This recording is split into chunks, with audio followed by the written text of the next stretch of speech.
कुंभ राशि जीवन में निखरने के लिए बिखरना जरूरी होता है। सोना में चमक लाने के लिए उसे तपना जरूरी होता है। हालांकि आप हर एक चीज में आपको महारत हासिल है, आप निडर हैं, आप शक्ति आपके पास है, आपको के अंदर सहन शक्ति है, आपके अंदर वो हर चीज सारे कला आपके अंदर जिससे आप परिपूर्ण है, लेकिन फिर भी आप चाह करके कुछ ना कर पा रहे हैं। आप चाहते कुछ है और हो जाता कुछ है। आप हमेशा आगे बढ़ने की प्रयास कर रहे हैं, इस वक्त अनेकों दौर पे चला रहे हैं, फिर भी आपको असफलता अभी हाथ लग रही है।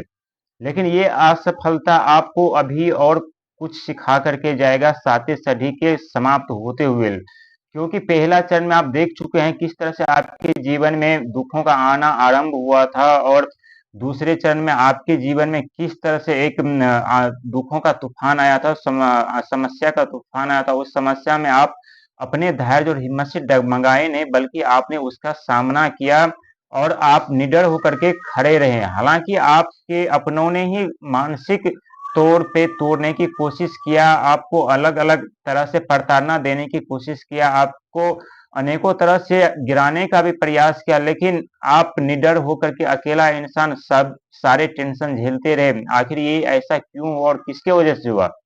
तो कुंभ राशि के स्वामी शनिदेव है, और शनिदेव जिनके स्वामी है उनका कोई कुछ बिगाड़ नहीं सकता, कोई कुछ बाल तक बांका नहीं कर सकता। हालांकि उन्हें परेशान कर सकता है, पराजित नहीं कर सकता है, और पराजित कभी नहीं हो सकता, क्योंकि शनिदेव कर्म के फलदाता है। वो कर्म के हिसाब से फल देते हैं, जो जैसा कर्म करते हैं वो वैसा फल देते हैं। यदि आपके दुश्मन ने आपको परेशान किया इस साथी सदी के दौरान, तो वो शनिदेव उनको कभी क्षमा नहीं करेंगे और छोड़ेंगे नहीं। जिसने आपको देख देख करके हंसा है, सब रोएंगे आने वाले समय में, और ये 100% होगा, और आप देखते रहेंगे ये सच है होगा या नहीं। और ये बिल्कुल सच होगा। जिसने आपको परेशान किया, जिसने आपको अनेक तरह की प्रताड़ना दी, आप सही है, गलती आपसे भी कुछ ना कुछ कहीं ना कहीं हुआ है, लेकिन जिंदगी में सीखने के लिए गलती होना भी जरूरी होता है। क्योंकि जब तक हम गलती नहीं हमसे होता, गलती हम नहीं करते, तब तक हम सीखते नहीं और आगे बढ़ नहीं पाते।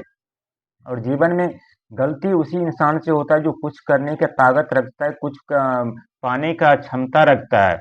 और यदि जिसके अंदर कुछ करने की क्षमता नहीं है, कुछ पाने की क्षमता नहीं है, उससे गलती कभी होगा नहीं, क्योंकि वो कभी प्लानिंग कर ही नहीं सकता, कभी कुछ सोच ही नहीं सकता। बस उसे अपने रोजमर्रा की तरह रोज का सुबह शाम कमाना है और खाना है। लेकिन आप अपने जीवन में अनेकों सफलता पाने के लिए संघर्ष कर रहे हैं, ऊंचे ऊंचे पद प्रतिष्ठा पाने के लिए आप संघर्ष कर रहे हैं, आप मान सम्मान पाने के लिए आप संघर्ष कर रहे हैं, लेकिन फिर भी आपको असफलता ही हाथ लगती है। किए धरे कामों पे पानी फिर जाता है, और आपके प्लानिंग से पहले वो कार्य अधूरा रह जाता है, वो नहीं हो पाता है। लेकिन अब वो सारे काम धीरे धीरे आरंभ भी होंगी, और अब उसमें आपको सफलता मिलेगी। हालांकि आप जितने भी कार्य अभी तक 5 साल के अंदर आप किए हैं, उसमें आपको घाटा ही लगा है, जहाँ तक कि मुनाफा नहीं हुआ है।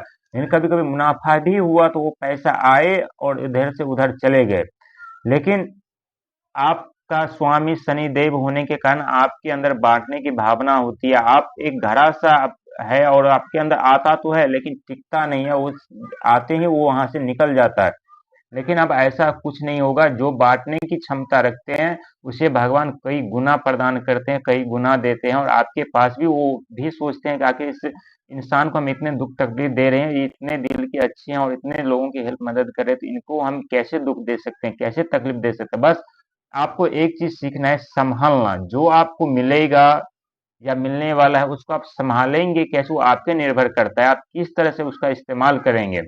शनिदेव चाहे तो रातों रात आपको करोड़पति बना सकता है, और बना तो देगा, लेकिन आपके अंदर वो पहले क्षमता होना चाहिए उस 1 करोड़ रुपए संभालने के लिए। वो जो आपको मिला है वो आप किस तरह से उसका इस्तेमाल करेंगे, गलत तरीके से इस्तेमाल करेंगे या सही तरीके से इस्तेमाल करेंगे।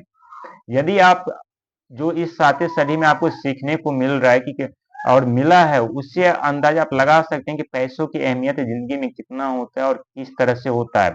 और आप बिल्कुल अब फिजूल की खर्चे नहीं करेंगे, और जिसके लिए आप हमेशा तत्पर रहते तो उससे आप हजार बार यदि आपके पास फोन करेगा या आपके पास आएगा तो आप उसके बातों पे विश्वास नहीं करेंगे, क्योंकि इस साथी सदी में आप देख चुके हैं, झेल चुके हैं, सारी समस्याओं के बारे में आप जान चुके हैं, किस तरह से आपके जीवन में समस्याएं, किस तरह से आपके जीवन को लोगों ने बर्बाद किया, किस तरह से अपनों ने ही अपना बना करके आपको हद तक बर्बाद किया, आपकी डिमोशन किया, आपको मानसिक प्रताड़ना दी, अनेक तरह से आपके कार्यों में बाधा डाला, आपका गलत अफ़वाह उड़ाए गए, जो बात आपने ना कभी किया था, सोचा भी नहीं था, वो भी बात आपके आपके लिए बोला गया, आपके बारे में बोला गया, लेकिन अब ऐसा बिल्कुल नहीं होगा। आंधी आया था और दुख जाते अब देरी नहीं लगा, तूफान की तरह जाएंगे आपके जीवन में। वो सारी खुशियां आएंगी जो आपको मिलना चाहिए, जिनके आप हकदार हैं। बस अपना धैर्य और हिम्मत बना कर रखिए। सुनना सबका है, लेकिन करना अपने मन का है, और आप बिल्कुल अपने मन की ही आप करेंगे, क्योंकि साढ़े सदी के दौरान आप अपनी जिंदगी को बहुत अच्छी तरह से, बहुत करीब से आप जान चुके हैं, परख चुके हैं,